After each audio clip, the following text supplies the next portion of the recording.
ख्रिस्तातील माझ्या प्रिय बहिणींनो आणि भावांनो, येशू दर्शन या सुवार्ता प्रसारक मालिकेमध्ये आपणा सर्वांचं पुन्हा एक बार आम्ही स्वागत करतो. आपल्यासाठी, आपल्या कुटुंबासाठी, आपल्या प्रियजनांसाठी सदैव आम्ही आपल्यासाठी प्रार्थनेमध्ये आठवण करतो. 2024 या सालामधील 40 दिवसामधून तुम्ही आणि मी जात असताना हे 40 दिवस परमेश्वराने तुम्हाला आणि मला पश्चातापासाठी, प्रभूकडे येण्यासाठी, पाप क्षमा मिळवून घेण्यासाठी आणि आशीर्वादित होण्यासाठी याकरता दिलेले आहेत. आणि म्हणून या दिवसामध्ये जात असताना तुम्ही उपवास धरले असतील, प्रार्थना करीत असताल, घरोघरो जाऊन भेटी देऊन एकमेकासाठी प्रार्थना करीत असताल. हे चांगलं आहे, परंतु हे करीत असताना आपण सर्व समर्थ त्या प्रभूजवळ राहावं आणि त्याची स्तुती आणि धन्यवाद करावी. म्हणून या 40 दिवसामध्ये तुम्ही आणि मी चालत असताना पश्चातापाचं अंतःकरण तुम्हाला आणि मला प्राप्त व्हावं, यासाठी आज आपण देवाच्या पवित्र वचनाकडे जाऊया. एक छोटंसं गीत गाऊन आपण या वचनास प्रारंभ करूया. धन्यवाद के साथ स्तुति गाऊंगा, हे यीशु मेरे प्रभु. उपकार तेरे है बेशुमार, कोटि कोटि स्तुति धन्यवाद. कोटि कोटि स्तुति धन्यवाद. योग्यता से बढ़ के दिया है अपनी दया से तूने मुझे. योग्यता से बढ़ के दिया है अपनी दया से तूने मुझे. मांगने से ज़्यादा मिला मुझे, आभारी हूँ प्रभु मैं. मांगने से ज़्यादा मिला मुझे, आभारी हूँ प्रभु मैं. धन्यवाद के साथ स्तुति गाऊंगा, हे यीशु मेरे खुदा. उपकार तेरे है बेशुमार, कोटि कोटि स्तुति धन्यवाद. तू है सच्चा जिंदा खुदा, तुझ पर ही भरोसा ही मेरा. तू सच्चा है ये खुदा, तुझ पर ही भरोसा है मेरा. सेवा करके पाऊँ इनाम, प्रभु ऐसा दे वरदान. सेवा करके पाऊँ इनाम, प्रभु ऐसा दे मुझे वरदान. धन्यवाद के साथ स्तुति गाऊंगा, हे यीशु मेरे खुदा. उपकार तेरे है बेशुमार, कोटि कोटि तुझे धन्यवाद. कोटि कोटि स्तुति धन्यवाद. कोटि कोटि स्तुति धन्यवाद. देवाच्या पवित्र वचनाकडे जात असताना माझ्या प्रिय बहिणींनो आणि भावांनो, पवित्र शास्त्रातून जुना करार आणि यामधील होशे याचा ग्रंथ आणि त्यामधील अध्याय 14 आणि 12वं वचन, 12वी ओवी आज देवबापाने तुमच्या आणि माझ्यासाठी या ठिकाणी पाठवलेले आहे. पवित्र शास्त्रातून जुना करार जुन्या करारामधून होशे याचा ग्रंथ आणि त्या ग्रंथामधील 10वा अध्याय आणि 12वी ओवी परमेश्वराने तुमच्या आणि माझ्यासाठी आज या उपवास समयामध्ये, लेंथ समयामध्ये, पश्चातापाच्या समयामध्ये, पाप कबुली करण्याच्या समयामध्ये, प्रभूकडे येण्याच्या समयामध्ये त्याने तुम्हाला आणि मला पाठवलेले आहे. जाऊया त्याकडे. होशे याचा 10वा अध्याय आणि 12 वचन. आणि वचनामध्ये असं म्हटलंय की आपल्यासाठी धार्मिकतेची प्रेरणी करा. आपल्यासाठी धार्मिकतेची प्रेरणी करा. पडीक भूमीला नांगरून काढा. परमेश्वराला अनुसरण्याचा हाच समय आहे. तो येईल व तुमचा बचाव करेल. परमेश्वराला अनुसरण्याचा हाच समय आहे. तो येईल व तुमचा बचाव करेल, तुमची सुटका करेल, तुम्हाला पापमय जीवनातून काढून आशीर्वादाच्या जीवनामध्ये तो घेऊन येईल. आपल्यासाठी धार्मिकतेची प्रेरणी करा. पडीक भूमीला नांगरून काढा. परमेश्वराला अनुसरण्याचा हाच समय आहे. या समयामध्ये तो येईल आणि तुमचा बचाव करेल. माझ्या प्रिय बहिणींनो आणि भावांनो, या वचनाकडे जात असताना एक छोटीशी प्रार्थना आपण करूया. सर्व समर्थ आमच्या प्रेमळ आणि कृपाळू देवबापा, आम्ही तुझी स्तुती करतो आणि तुझा धन्यवाद करतो. येशू दर्शन या मालिकेमधून जात असताना देवबापा, अखंडपणे तू आमच्या बरोबर राहिलास. तुझं वचन तू आम्हाला पुरवलंस. या वचनाच्या द्वारे तू आम्हाला सहाय्य केलंस. या वचनाच्या द्वारे ज्यांना गरज आहे देवबापा, जे दुःखी आणि कष्टी आहेत, जे निराश आहेत, जे उदास आहेत, ज्यांच्या जीवनामध्ये संकट आहेत, ज्यांच्या जीवनामध्ये देवबापा सर्व मार्ग बंद झालेले आहेत, अशा सर्व माझ्या बहिणी आणि भावासाठी देवबापा प्रत्येक समयामध्ये गरजेनुसार, समयनुसार तू आपलं वचन पाठवतोस आणि त्या प्रत्येकाला देवबापा त्या वचनाच्या द्वारे तू सहाय्य करतोस आणि त्यांना धीर आणि आधार देतोस. आज तुझ्या पवित्र वचनाकडे येत असताना येशू दर्शन या सुवार्ता प्रसारक मालिकेमध्ये जे माझे प्रिय बहीण आणि भाऊ देवबापा हे वचन ऐकत आहे, ज्यांना या वचनाची गरज आहे, त्या वचनाच्या द्वारे देवबापा त्यांचं तू सांत्वन कर, दुःख कर, त्यांच्या चिंता तू दूर कर. कारण प्रभू आम्हाला माहीत आहे, आमची साक्ष आहे की पापमुक्त करणारा, शापमुक्त करणारा, भयमुक्त करणारा, चिंतामुक्त करणारा, कर्जमुक्त करणारा, व्यसनमुक्त करणारा, रोगमुक्त करणारा तूच परमेश्वर आहेस. आणि म्हणून देवबापा आपल्यासाठी धार्मिकतेची पेरणी करा. पडीक भूमीला नांगरून काढा. परमेश्वराला अनुसरण्याचा हाच समय आहे. तो येईल आणि आम्हाला आशीर्वाद देईल. ह्या वचनावर विश्वास ठेवून या वचनाकडे जात असताना देवबापा दयेने आणि कृपेने तो आमच्या अंतःकरणाची शुद्धी कर. तुझं वचन आमच्या पावलाकरता दिवा आणि प्रकाश होऊ दे. आणि देवबापा आमचे मनचे विचार आणि आमचे ओठचे शब्द तू मान्य करून घे. तारणारा प्रभू येशू ख्रिस्त याच्या गोड आणि पवित्र नावाने आम्ही मागतो, म्हणून तो ऐक. आमेन. माझ्या प्रिय बहिणींनो, देवाच्या वचनाकडे पवित्र आत्मा तुम्हाला आणि मला घेऊन जात आहे. उपास समयामधून जात असताना मुख्य गोष्ट ही आहे की आमच्याकडून झालेल्या पापांची, जाणून बुजून केलेल्या पापांची, अजाणतेपणे झालेल्या पापांची आम्ही कबुली द्यावी आणि ते पाप कबूल करून ते सोडून द्यावं आणि त्याप्रमाणे आम्ही प्रभू येशू ख्रिस्ताकडे यावं. मागच्या महिन्यामध्ये माझे एक मित्र वयवर्ष 65 ते हॉस्पिटलमध्ये ॲडमिट झाले आणि एक छोटासा हार्ट अटॅकचा मायनर स्ट्रोक त्यांना त्या ठिकाणी, त्यांच्या हृदयाला त्या ठिकाणी आला.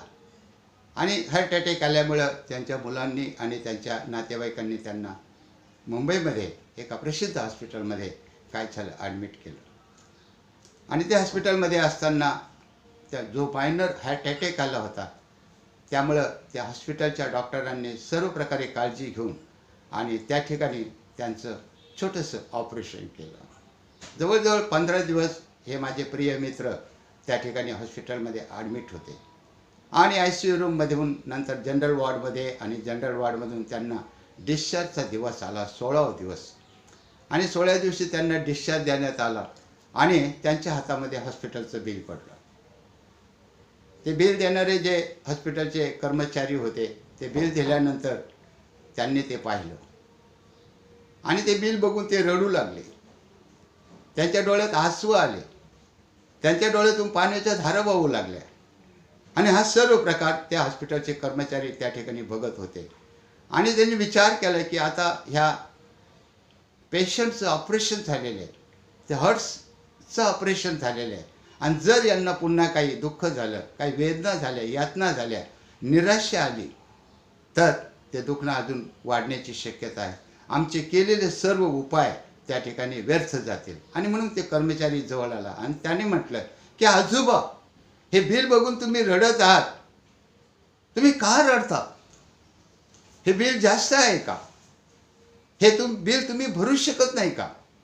माझ्या प्रिय बहिणीने आणि भावांनो, 16 दिवसाचं हॉस्पिटलचं बिल 7,65,000 रुपये बिल त्या ठिकाणी आलं. आणि ते 7,65,000ची फिगर बघून कर्मचाऱ्यांना असं वाटलं की हा ग्रस्त हे बिल भरू शकत नाही, तो आता काळजीमध्ये पडलेला आहे आणि तो रडत आहे. माझ्या प्रिय बहिणीने आणि भावांनो, त्या आमच्या मित्राने, त्या वृद्धग्रस्ताने त्या कर्मचाऱ्याला सांगितलं, माझ्या प्रिय बंधू, हे बिल मी भरू शकत नाही, किंवा हे बिल मी भरण्यास माझ्याकडे तेवढे पैसे नाहीत, म्हणून मी रडत नाही, म्हणून माझ्या डोळ्यात अश्रू नाही. हे बिल मी भरू शकतो, सोप्या पद्धतीने भरू शकतो, मला मुलं आहेत आणि ते सर्व व्यवस्था करणारे आहेत, परंतु मी अशासाठी रडतो की 16 दिवस मी हॉस्पिटलमध्ये राहिलो, आपल्या डॉक्टरने माझी काळजी घेतली, तुम्ही माझी काळजी घेतली, आपल्या डॉक्टरने माझ्या हृदयाचं ऑपरेशन केलं आणि ते हृदय काय झालेलं आहे, बंद पडण्यापासून त्याची सुटका केली, ते सांभाळलं, आणि त्या 16 दिवसाचं बिल जर 7,65,000 रुपये आलेलं आहे, तर मी विचार करतो हे बिल बघून की माझ्या जन्मदिवसापासून तर आजच्या दिवसापर्यंत गेली 65 वर्ष परमेश्वराने मला सांभाळलं, माझ्या हृदयाची काळजी घेतली, माझ्या हृदयाची निगा राखली, माझ्या हृदयाचे त्यांनी काय केलेले व्यवस्था केली, माझ्या शरीराचा कोणताही अवयव त्यांनी बाद होऊ दिला नाही, माझ्या शरीराला त्यांनी कोणती काय झालेली बाधा येऊ दिली नाही. आणि म्हणून जर 15 दिवसाचं बिल 7,65,000 या जगामध्ये हॉस्पिटलला द्यावं लागतं हृदयाचं संरक्षण करण्यासाठी, तर माझ्या हृदयाचं गेले 65 दिवस परमेश्वराने संरक्षण केलं. त्या परमेश्वराचं मी किती बिल भरणं आहे, त्या परमेश्वराचं किती बिल आलेलं असेल, त्या परमेश्वराचं ते 65 वर्षाचं मला सांभाळ केल्याचं, मला रोगापासून बचावण्याचं, माझं शरीर सुरक्षित ठेवण्याचं हे किती बिल झालेलं असेल, आणि ते माझ्या कल्पनेच्या बाहेर आहे. आणि म्हणून मी रडतोय की हे परमेश्वरा, जर 7,65,000 जगामध्ये माझं संरक्षण करण्यासाठी, माझं शरीर उत्तम प्रकारे राखण्यासाठी जर बिल येत असेल, तर तू माझं शरीर, माझं हृदय, माझे कान, माझे डोळे, माझे हात, माझे पाय, माझं इंटरनल पोर्शन, यकृत, जठर, लहान आतडी, मोठी आतडी, श्वासनलिका, हेच तू सुरक्षित ठेवलेलं आहे, त्याचं बिल किती असेल. आणि त्याचा मी विचारच केला नाही, आणि त्या बिलाचा कधी मी विचारच केला नाही. जे तू माझं संरक्षण केलेलं आहे ते माझ्या ध्यानातच आलेलं नाही, आणि म्हणून मला आता पश्चाताप होत आहे. मी रडत आहे की परमेश्वरा, तुझ्या दृष्टीने मी गुन्हा आहे, तुझ्या दृष्टीने मी काय झालेलं दोषी आहे, की तू जे माझ्यासाठी केलेलं आहे त्याचं मी उतराई झालो नाही, त्याची मी आठवण केली नाही, त्याचा विचारच कधी मी केला नाही. माझ्या प्रिय बहिणींनो आणि भावांनो, या 40 दिवसामधून जात असताना तुम्हाला आणि मला विचार करायचा आहे की परमेश्वराने तुम्हाला आणि मला जे सांभाळलेलं आहे, त्या परमेश्वराने तुम्हाला आणि मला जे संरक्षण दिलेलं आहे, परंतु आम्ही परमेश्वराला विसरतो, त्याच्या विरुद्ध जातो, पाप करतो आणि त्याचा दोषी होतो. त्या परमेश्वराची आमच्यावर किती दया झालेली आहे. हालेलुया. आज आत्मपरीक्षण करण्याचा समय आहे. वचन आज आमच्याकडे आलेलं आहे की धार्मिकतेची प्रेरणी करा, पडीक झालेली शेत नांगरून काढा, परमेश्वराकडे वळण्याचा, परमेश्वराच्या मागे जाण्याचा हाच समय आहे. तो परमेश्वर, तो येशू येईल येईल येईल आणि तो तुमचा उद्धार करेल, तो तुम्हाला आशीर्वादित करेल, तो तुमची सुटका करेल, तो तुमची बचाव करेल.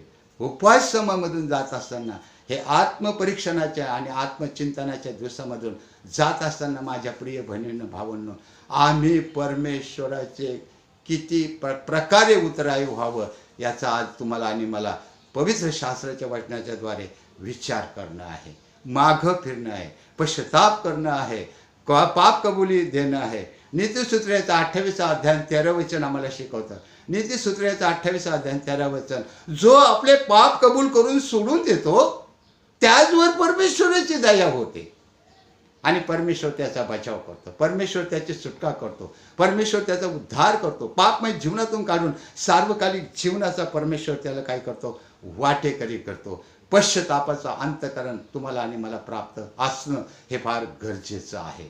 ज्यांना ते आहे ते देवाची मुलं आहेत आणि देवाची कृपा त्यांच्या ठाई आहे. परंतु ज्यांना पश्चातापाचं अंतःकरण अजूनही प्राप्त झालेलं नाही, माझ्या प्रिय बहिणीने भावांनो, हाच समय आहे. Today is the salvation day. आजच तारणाचा दिवस आहे. पवित्र शास्त्रात आम्ही बघतो, लूकऋष्य वर्तमान याचा 18 अध्याय 13, 14, 15 या 16 या वचनामध्ये की 2 गृहस्थ परमेश्वराच्या पवित्र मंदिरामध्ये काय झालेले आहे, प्रार्थना करण्यासाठी गेले. या 2 व्यक्तीपैकी एक व्यक्ती पुरुषी होता आणि दुसरा व्यक्ती जकातदार होता. पवित्र शास्त्रामध्ये आम्हाला सांगितले की परुकी, सदुकी, यहुदी आणि शास्त्री या सर्वांना कामं नेमून दिले होते मोशेच्या नियमशास्त्राप्रमाणे. आणि या ठिकाणी आम्ही बघतो की पुरुषाला हे काम दिलं होतं की मोशेचं जे नियमशास्त्र आहे ते नियमशास्त्र देवाची लोक योग्य प्रकारे पाळतात की नाही, योग्य प्रकारे ते शास्त्राप्रमाणे चालतात की नाही, ते नियमशास्त्र आपल्या जीवनात आणतात की नाही याचं परीक्षण करणं आणि त्यावर देखरेख करणं हे पुरुषांचं काम होतं. ही व्यवस्था पुरुषाकडे होती. आणि असा हा पुरुषी आणि त्याच्या जोडीला दुसरा जकातदार, जो रोजच पाप करतो, जो रोजच लबाड बोलतो, जो अनितीचा धंदा करतो, जो जकात नाक्यावर बसून वाडीदेडीने पैसे लावतो, असा हा जकातदार. आणि ह्या पुरुषी देवाच्या पायरीजवळ गेले, देवाच्या मंदिरात गेले आणि त्या पुरुषाने एक प्रार्थना केली. तो पुरुष परमेश्वराला म्हणतो, मी आठवड्यातून 2दा उपवास करतो, हे देवा मला जे मिळते त्याचा दशमांश मी तुला देतो. मी रोज सकाळ संध्याकाळ तुझी प्रार्थना करतो. मी ह्या माझ्या बाजूला प्रार्थना करण्यासाठी आलेला जकातदार त्याच्यासारखा नाही. तो पापी आहे, तो अनितीने पैसा मिळवतो, तो रोजच पाप करतो, तो वाडीदेडीने पैसा लावतो, त्याच्यासारखा मी नाही. मी तुझ्या मोशीच्या नियमशास्त्राप्रमाणे आठवड्यातून 2दा उपवास करतो, दशमांश देतो, मला जे मिळते त्याचं सर्व उत्पन्न मी तुझ्या पायाजवळ आणून ठेवतो. आणि म्हणून तू माझ्यावर कृपा कर, तू मला आशीर्वादित कर, तू मला आशीर्वादित कर. शेजारी जकातदार होता. त्याबद्दल असं लिहिलेलं आहे लूकऋष्य वर्तमान याचा 18 अध्याय 14 वचन 13 वचन. लूकऋष्य वर्तमान 18 अध्याय 13 वचन, जकातदार तर दूर उभा राहून वर स्वर्गाकडे दृष्टी लावण्यात देखील न जाता आपला ऊर बडवीत म्हणाला, हे देवा मत्स्यपाप्यावर दया कर. त्याने स्वर्गाकडे दृष्टी लावली नाही, त्याने मंदिराच्या वेदीकडे दृष्टी लावली नाही, त्याने बाजूला असलेल्या जकातदार परुषाकडे दृष्टी लावली नाही. परुषी काय म्हणतो याकडे त्याने आपला कान दिला नाही. त्याने आपले डोळे, आपला कान, आपलं मन, आपलं अंतःकरण सर्व परमेश्वराकडे सोपवून दिलं. आणि अंतःकरणापासून तो म्हटला, जकातदार जर दूर उभा जाऊन, दूर जवळ जाण्याचं झालं नाही, जकातदार जर दूर उभा राहून व स्वर्गाकडे दृष्टी न लावण्यात देखील जाता आपला ऊर बडवीत म्हणाला, हे देवा, हे देवा मत्स्यपाप्यावर दया कर. What is the result? काय देवाचं उत्तर आलं? पुरुषाला उत्तर आलं, जकातदाराला उत्तर आलं, दोघालाही उत्तर आले. कारण तुमचा आणि माझा देव हा उत्तर देणारा परमेश्वर आहे. तुमचा आणि माझा देव हा हाकेला वो देणारा परमेश्वर आहे. यिर्मया 33:3 मध्ये आम्हाला वाचायला मिळतं. यिर्मया 33:3, जिर्मया 33:3 यामध्ये असं आम्हाला वाचायला मिळतं की परमेश्वर म्हणतो, तू मला हाक मार म्हणजे मी तुला उत्तर देईन. आणि ज्या गोष्टीची तुला आवश्यकता आहे, ज्या गोष्टीची तुला गरज आहे, ज्या गोष्टीची उणीव तुझ्या जीवनामध्ये, जे काही तुला पाहिजे, व्हॉट मे यू वॉन्ट, ते मी तुला देईल. पण तू मला हाक मार, अंतःकरणापासून मार, मनापासून मार. माझ्या प्रिय बहिणींना आणि भावांना, you will call me and I will give a answer to you. तू मला हाक मार. सरळ सरळ राजमार्ग आहे. या जकातदाराने परमेश्वराला हाक मारली, या पुरुषाने परमेश्वराला हाक मारली, पण हाक मारण्यामध्ये फरक आहे.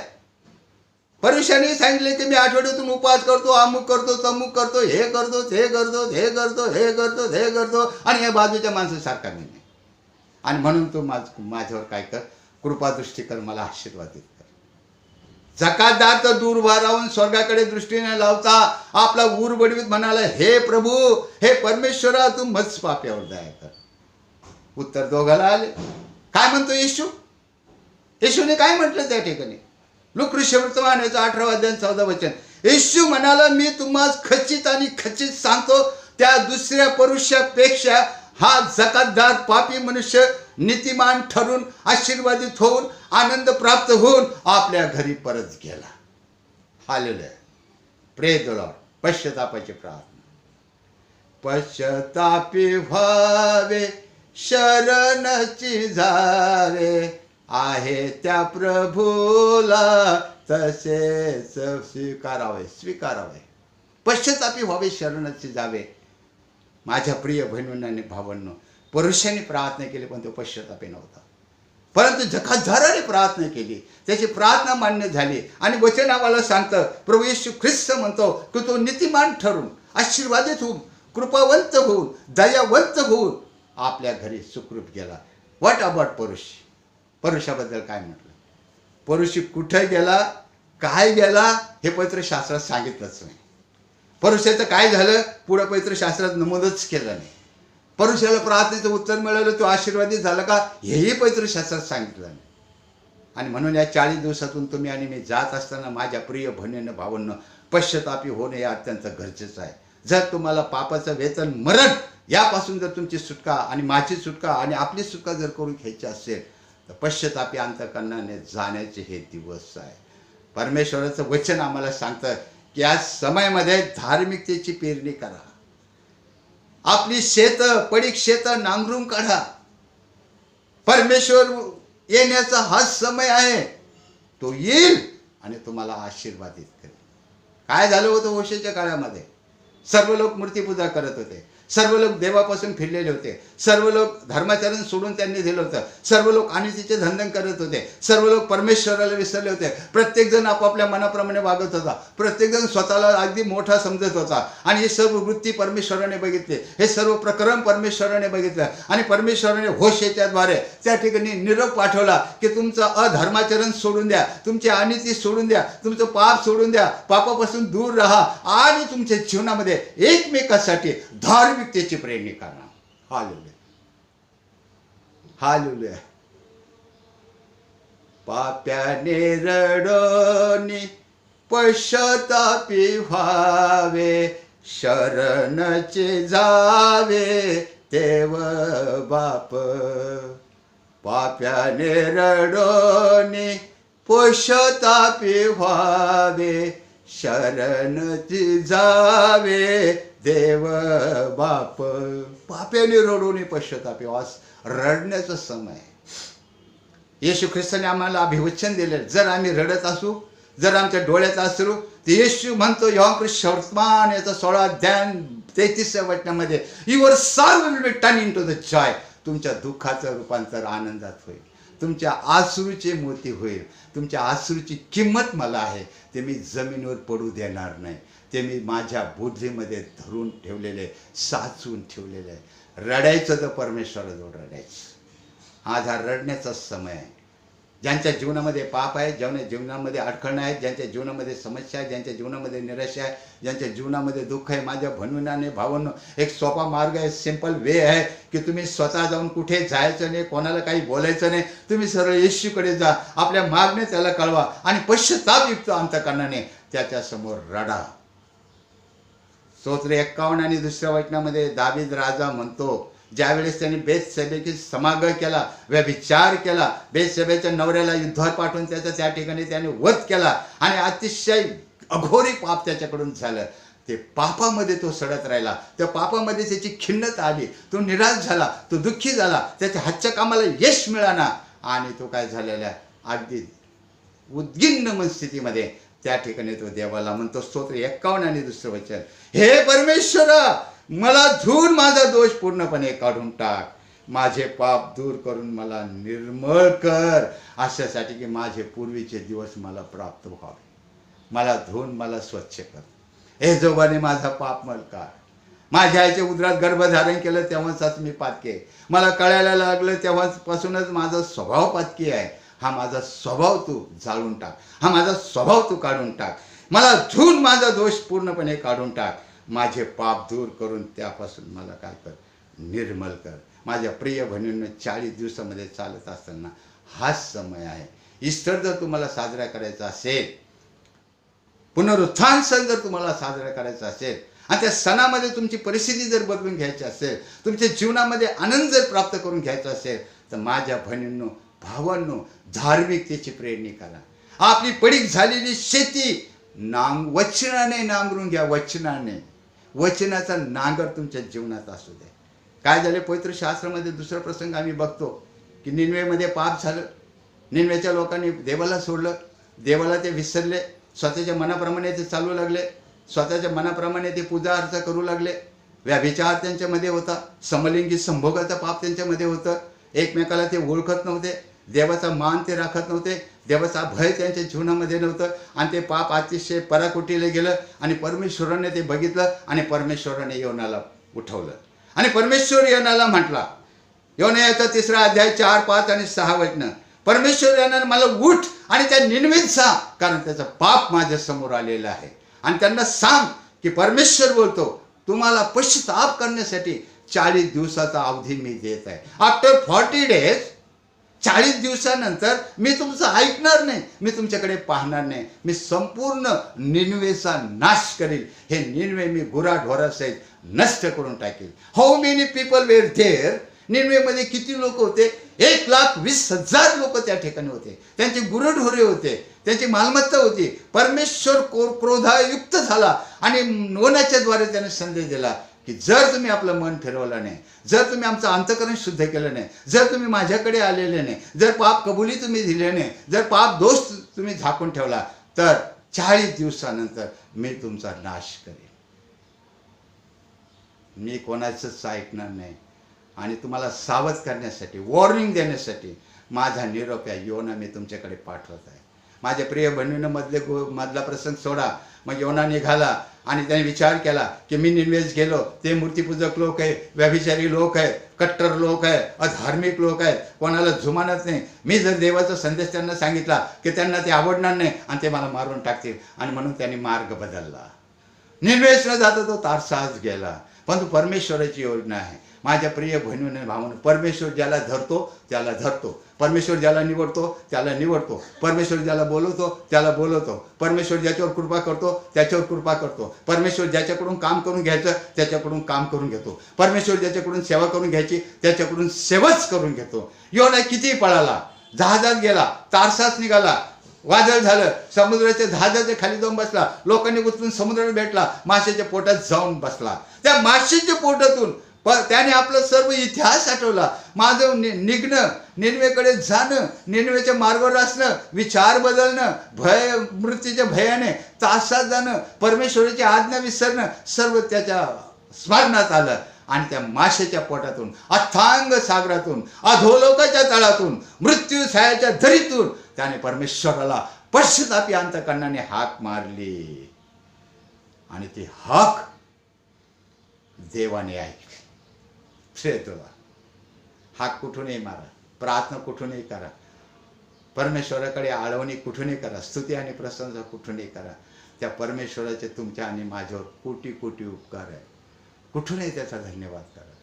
धन्यवाद के साथ स्तुति गाऊंगा, हे यीशु मेरे प्रभु, उपकार तेरे बेशुमार. कोटी कोटी धन्यवाद. हालेलुया. आम्हाला मोजता येणार नाही, आमच्या कल्पनेच्या बाहेर आहे, ते संख्येच्या बाहेर आहे, त्याची मोजदाच करता येणार नाही. दावीद राजा म्हणतो, हे परमेश्वरा, तू माझ्यावर एवढे उपकार केलेले आहे की त्याची मी जर गणती करू लागलो तर मला ती करता येणार नाही. त्याची गणनाच नाही. सकाळपासून संध्याकाळपर्यंत देवाने तुमच्या आणि माझ्यावर किती उपकार केलेले आहे. आणि त्या उपकाराचं स्मरण करून या 40 दिवसामध्ये माझ्या प्रिय बहिणीने भाऊंनो, योनाप्रमाणे त्या भूमीच्या गर्भाशयातून त्याने हाक मारली आणि देवाने ती ऐकली. पुढचं आम्ही बघतो की माशाने योनाला बाहेर फेकलं, तो निन्वेष केला, त्याला धैर्य आलं, त्याला सामर्थ्य आलं, इच्छाशक्ती त्याला मिळाली आणि त्याने चौकात जाऊन, रस्त्यात जाऊन, चव्हाट्यावर जाऊन, सभास्थानात जाऊन परमेश्वराचं वचन सांगितलं की परमेश्वर असं म्हणतो की पापापासून फिरा, मागे वळा, पश्चाताप करा, शुद्ध व्हा, कारण परमेश्वराचा दिवस येत आहे, परमेश्वर येणार आहे. आणि आम्ही बघतो की वर्तमान, ही शुभवार्ता, ही गुड न्यूज जेव्हा त्या लोकांनी ऐकली ते देवाकडे वळले, लोक देवाकडे वळले, राजा देवाकडे वळला, राणी देवाकडे वळली, संपूर्ण राज्य देवाकडे वळलं, निनवे शहर देवाकडे वळलं. त्यांनी उपवासाचा दिवस नेमला, त्याने प्रार्थना सुरू केली, त्याने त्या ठिकाणी परमेश्वराची आराधना सुरू केली आणि आम्ही बघतो की परमेश्वराचा निनवेवरचा राग निघून गेला आणि 1,20,000 लोकांचा त्या ठिकाणी निभाव झाला आणि निनवे समृद्ध झाली. तुमच्या आणि माझ्या जीवनामध्ये तुम्हाला आणि मला जर समृद्ध व्हायचं असेल, आशीर्वादित व्हायचं असेल, माझ्या प्रिय बहिणींनो आणि भावांनो, सर्व प्रकारे धार्मिक व्हायचं असेल तर माझ्या प्रिय बहिणींनो हाच वेळ आहे. परमेश्वर प्राप्तीचा काळ आहे, तोच त्याला शोधा, तो जवळ आहे, तोच त्याचा धावा करा. या 40 दिवसामध्ये कसले 40 दिवस आहेत हे नेमून दिलेले आहेत. पवित्र शास्त्रामध्ये 40 दिवसाचा 9 ठिकाणी रेफरन्स आहे. येशूची परीक्षा 40 दिवस झाली, तिथून जो सुरुवात होतो 40 दिवसाचा रेफरन्स 9 ठिकाणी 40 दिवस आहे. 9 ठिकाणी 40 दिवस आहे. परंतु त्या 9 ठिकाणापैकी हे 40 दिवस फार महत्त्वाचे आहे की याच्यामध्ये देवाने तुम्हाला आणि मला संधी दिलेली. It is the golden opportunity to our life. आपल्या जीवनामध्ये ही संधी न जाणू, मागच्या वर्षी जे होते ते ह्या वर्षी नाही आहेत. या 40 दिवसामध्ये, या 40 दिवसामध्ये जे माझे प्रिय बहीण भाऊ होते पुढच्या 40 दिवसात नसतील. नीतिसूत्र याचा 27 अध्याय पहिलं वचन आम्हाला सांगताय की उद्याची खात्री बाळगू नको. एका दिवसात काय होईल तुला सांगणार नाही. उद्या उद्या उद्या करू नको. आणि म्हणून या 40 दिवसामध्ये पश्चाताप करून प्रभूकडे वळणं हे गरजेचं आहे. प्रेषिताचे कृत्य याचा 3रा अध्याय आणि 19 वचन आम्हाला शिकवतं. प्रेषिताचे कृत्य याचा 3रा अध्याय आणि 19 वचन, तेव्हा तुमची पापे पुसून टाकली जावीत, तेव्हा तुमची पापे पुसून टाकली जावीत म्हणून पश्चाताप करा आणि वळा अशासाठी की विश्रांतीचे, शांतीचे, आनंदाचे, प्रेमाचे, प्रीतीचे, सहनशीलतेचे, धैर्याचे समय प्रभू येशू ख्रिस्ताकडून तुम्हाला प्राप्त व्हावे. Praise the Lord. सिंपल, काही करायचं नाही. नारायण मामन टिळक कविवर दिवंगत देवाच्या शक्तीने आम्हाला सांगून टाकलेलं आहे. ध्यान धारणा जप तप अवघा, निष्फळ झाला व्याप, निष्फळ झाला व्याप, तुझ विण कोण हरेल संत. ध्यान धारणा जप तप अवघा, निष्फळ झाला व्याप, तुझ विण कोण हरेल मम पाप. माझ्या प्रिय बहिणीनं पाप हरण करणारा तो येशू आहे आणि ते हरण करण्यासाठी त्याने तुमच्या आणि माझ्यासाठी त्या पापाचं वेतन मरण त्या वधस्तंभावर त्याने सहन केलं. त्या ठिकाणी तुमच्या आणि माझ्यासाठी ते वधस्तंभावर गेला. जो वधस्तंभ तुमच्या आणि माझ्यासाठी होता, जो वधस्तंभ तुमच्या आणि माझ्यासाठी नेमलेला होता, तो वधस्तंभ त्याने स्वीकारला. त्या ठिकाणी तो पापाला मेला. पापाचं तुमचं आणि माझं सगळं ओझं घेतलं, तुमचं आणि माझं पाप घेतलं. देवाचा पुत्र असून तो शापित झाला आणि त्या पापातून, त्या मरणातून तो उठला आणि तो विजयी झाला. आणि ते विजयी जीवन, ते सार्वकालिक जीवन त्याने तुम्हाला आणि मला फ्री दिलेलं. इट इज विनामूल्य दिलेलं आहे. कोणतीही किंमत नाही. किंमत एकच आहे की आम्ही त्याला शरण जावं, हृदयापासून त्याचा स्वीकार करावा, पश्चाताप करावा, पाप कबुली द्यावी आणि त्याच्या पायाजवळ बसावं. तो जकातदार म्हणतो, हे बापा मज पाप्यावर दया कर. बस एक शब्दाची प्रार्थना, एक वाक्याची प्रार्थना, मी पापी आहे, मी पापी आहे. कोणी जर म्हणत असेल ना मी पापी नाही, तो लबाड आहे आणि लबाडाचा बाप सैतान आहे. मी पापी आहे आणि माझा येशू पाप्यासाठी चालला.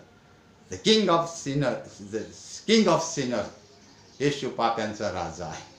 आणि म्हणून माझ्या प्रिय बहिणींनो, प्रेषिताच्या कृत्याचा 3रा अध्याय 19 वचन आम्हाला शिकवतं, तेव्हा तुमची पापे पुसून टाकली जावी म्हणून पश्चाताप करा आणि वळा यासाठी की विश्रांतीचे समय, आनंदाचे समय प्रभूपासून यावे. उधळ्या पुत्र, ते बापाचा लाडका मुलगा, बाप ज्या बापाचं ज्याच्यावर प्रेम होतं तो मुलगा संगतीने बिघडला आणि त्याच्या मनामध्ये शैतान शिरला आणि बापाकडे तो गेला आणि म्हटलं, बापा माझा वाटा मला द्या. बाप म्हटला, अरे असं करू नको. म्हटलं, मला त्याचं काही घेणं देणं नाही. मी तुमचा मुलगा आहे, तुम्ही माझे बाप आहात, मी वारिस आहे तुमचा, वारसा हक्काने जे काही वाटा मला मिळेल तो मला द्या. बापाचं काही चालना.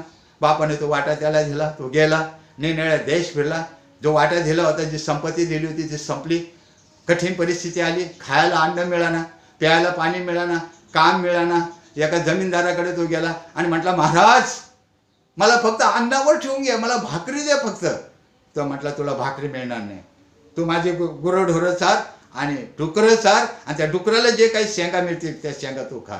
पण तू जेव्हा डुकराला शेंगा टाकत असे त्यावेळेस डुकरं त्याला शेंगा खाऊ देत नव्हते. डुकरं शेंगा खायचे आणि टलपरं बाजूला पडायचे. ते टलपरं खाऊन तो दिवस काढत होता. परंतु एक दिवस तो शुद्धीवर आला. तो म्हणाला की मी उठून आपल्या बापाकडे जाईल. लोकऋषी वर्तमान 15 अध्याय 15, 16, 17, 18, 19 4 वचनं. तो म्हणतो मी उठून आपल्या बापाकडे जाईल. आणि त्याच म्हणेल, हे बापा, पित्याविरुद्ध स्वर्गाविरुद्ध मी तुमच्याबद्दल पाप केलेलं आहे, तुमच्या विरुद्ध पाप केलेलं आहे. तुमचा मुलगा म्हणून घेण्यास आता मी योग्य नाही. आपल्या मुलाप्रमाणे नव्हे, आपल्या चाकराप्रमाणे ठेवून घ्या. माझ्या प्रिय बहिणीने शुद्धवर आला, भानवर आला, पश्चातापी झाला. पूर्वीचे दिवस त्यांनी आठवले. मी कसा होतो, मी कसा राहत होतो, माझ्या अंगावर किती दागिने होते, माझे कपडे कसे होते, माझी खाण्यापिण्याची काय रेलचेल होते, माझा बाप माझ्यावर किती प्रेम करत होता, सर्व काही त्याला आठवलं. तो शुद्धीवर आला, भानावर आला, पश्चातापी झाला. त्याने आपलं पाप कबूल केलं आणि तो आपल्या बापाकडे निघाला. ज्या नगरात तो आला त्याची अवस्था अशी झाली होती, फाटलेले कपडे, वाढलेले केस, दाढी, आंघोळ नाही. त्या नगरात आला त्यावेळेस ती कुत्री त्याला भोकायला लागली. त्या नगरात आला त्यावेळेस त्याचे जे बालपणाचे मित्र होते ते त्याला दगडं मारायला लागले. ओळखू येणं तू, अशी अवस्था त्याची झाली. अरे ज्या नगरात तो लहानचा मोठा झाला ती कुत्री त्याला ओळखत होती. ज्या नगरात लहानचा तो मोठा झाला त्याचे सवंगडी, त्याचे मित्र, त्याचे दोस्त, त्याचे फ्रेंड त्याला ओळखत होते, ते त्यांना तो ओळखू आला. आणि अशी अवस्थेत तो बापाकडे आला. आणि बाप काय झालेला आहे, लेकाला विसरला होता. बाप आपल्या मुलाला विसरला होता. बाप प्रेमळ आहे, दयाळू आहे, कृपाळू आहे, वात्सल्य आहे. बापासारखं प्रेम नाही. काय लिहिलं त्या ठिकाणी, भाषांतर लिहिलंय, the father was waiting for his son. माझ्या प्रिय बहिणीने इंग्लिशमध्ये फार सुंदर भाषांतर, the father was waiting for his son. There is no past tense, no future tense, this is the present, continue present tense. चालू वर्तमान काळ. बाप आपल्या मुलाची वाट बघत होता. बागून झाली होती, बघणार होता. येईल तेव्हा येईल असं नाही. रोज सकाळ संध्याकाळ बाप आपल्या मुलाची वाट बघ. माझे प्रिय बहिणी आणि भावांनो, तुमची वाट आपला बाप बघत आहे. तुमची वाट आपला येशू ख्रिस्त बघत आहे. तुमची वाट आपला परमेश्वर बघत आहे. त्याची ही इच्छा आहे की माझ्या लेकराची दुर्दशा निघून जावी, माझ्या लेकराचा वनवास निघून जावा, माझ्या लेकराची संकटे निघून जावीत, माझ्या लेकराचे आजार निघून जावेत, माझ्या लेकराचं काय झालेले सर्व शाप निघून जावे. आणि म्हणून त्याने माझ्याकडे यावं, शुद्धीवर यावं, पाप कबुली द्यावे. तो मुलगा बापाकडे आला. बापाने त्याला ओळखलं, मिठी मारली, त्याचे कपडे बघितले नाहीत, घाणेरडा वास बघितला नाही. आहे त्या स्थितीमध्ये, आहे त्या घाणेरड्या परिस्थितीमध्ये बापाने त्याला मिठी मारली. आणि त्यांनी नोकराला बोलवलं, म्हटलं उठा, आपण आनंद करू, जय घोष करू. कारण हा माझा मुलगा, हा हरवला होता, हा माझा मुलगा, हा मेला होता, तो आता सापडला आहे आणि तो जिवंत आहे. आपण परमेश्वराची स्तुती आणि धन्यवाद करू. माझ्या प्रिय बहिणींनो, पवित्र शास्त्रातून या 40 दिवसातून जात असताना मला तुम्हाला देवाचा सेवक या नात्याने सांगू द्या, माझ्या 65 वर्षाच्या माणसाचं हृदयाचं बिल 7,65,000 आलं. आणि त्यावरून त्याला ताडण झालं की माझ्या देवाने माझं एवढं सांभाळ केला, सुस्थिती दिली, घरदार दिलं, पत्नी दिली, लेकरं दिलं, नोकरी दिली, सगळं काही केलं माझं सर, त्याचं मी किती बिल देणार. माझ्या प्रिय बहिणींना आणि भावांनो, आम्ही बघतो की तो जकातदार पश्चातापी अंतःकरणाने प्रभूकडे गेला आणि आशीर्वादित होऊन घरी गेला. आम्ही बघतो की तो योना निनवेकडे गेला, निनवेच्या लोकांनी पश्चाताप केला आणि ते आशीर्वादित होऊन सुखाने राहू लागले. माझ्या प्रिय बहिणींनो, भावांनो, आम्ही बघतो की तो उधाळ्या पुत्र काय झालेला आहे की पश्चातापी झाला, भानावर आला, शुद्धीवर आला आणि आहे त्या स्थितीमध्ये तो आपल्या बापाकडे गेला. गीतकर्ती एम बिसल आम्हाला सांगते, जसा मी आहे निराधार, आलो तसाच देव उद्धार, किंवा हे तुझी रक्तधार, देवाच्या प्रिय कोकरा. आहे जसा मी निराधार, आलो तसं ते उद्धार, आणि तो उद्धार झाल्याखेरीज राहणार. म्हणून माझ्या प्रिय बहिणींनो, विलाप गीत याचा 3रा अध्याय 40 आणि 41 वचन आपण शेवटी वाचूया आणि आजचं देवाचं वचन या ठिकाणी आपण थांबूया. विलाप गीत याचा 3रा अध्याय 40-41 वचनामध्ये म्हटलं, उठा, चला आपण आपले मार्ग तपासू व पश्चातापी अंतःकरणाने परमेश्वराकडे परत जाऊ, तो आपल्यावर कृपा करणार आहे. चला उठा, आपण आपले मार्ग तपासू, आपलं पाप आठवू, त्याचं स्मरण करू, पश्चातापी होऊ, त्या पापाची कबुली देऊ आणि परमेश्वराकडे परत जाऊ.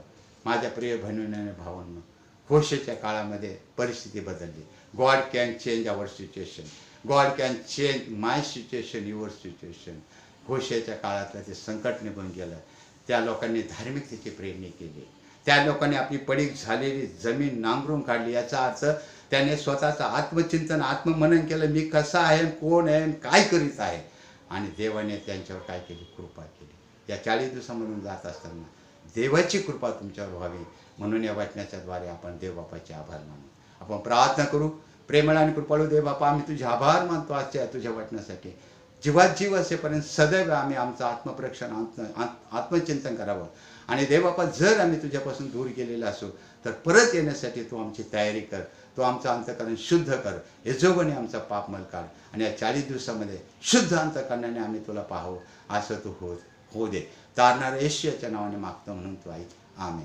माझ्या प्रिय बहिणींना भावांनो, येशू दर्शन या मालिकेमध्ये, येशू दर्शन या मालिकेची यूट्यूब आहे आणि या ट्यूबमध्ये आज जवळजवळ 137 संदेश, 137 सर्मन या ठिकाणी प्रसारित करण्यात आलेले आहे.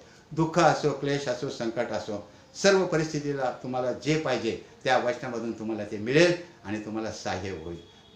आणि म्हणून येशू दर्शन ही मालिका, हा संदेश तुम्ही ऐकत असताना, देवाचा निरोप ऐकत असताना, ही येशू दर्शन ही यूट्यूब चॅनल तुम्ही सबस्क्राईब करा.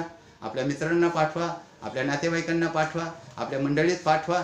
आणि माझ्या प्रिय बहिणींनो आणि भावांनो, ते सबस्क्राईब करून ज्या ज्या वेळेस तुम्हाला समय मिळेल, वेळ मिळेल, त्या ज्या ज्या वेळेस तुम्हाला समस्या येईल, अडचण येतील, दुःख येईल, क्लेश येईल, अशा वेळेस ते तुम्ही काय करा, ऐका आणि त्यापासून देवाची शांती मिळून घ्या. Thank you very much.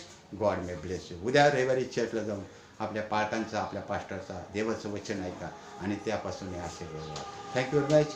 God may bless you. देवाची इच्छा असेल तर आपण पुढच्या वेळेस निश्चित आणि खात्रीने भेटू. Thank you very much. God may bless you.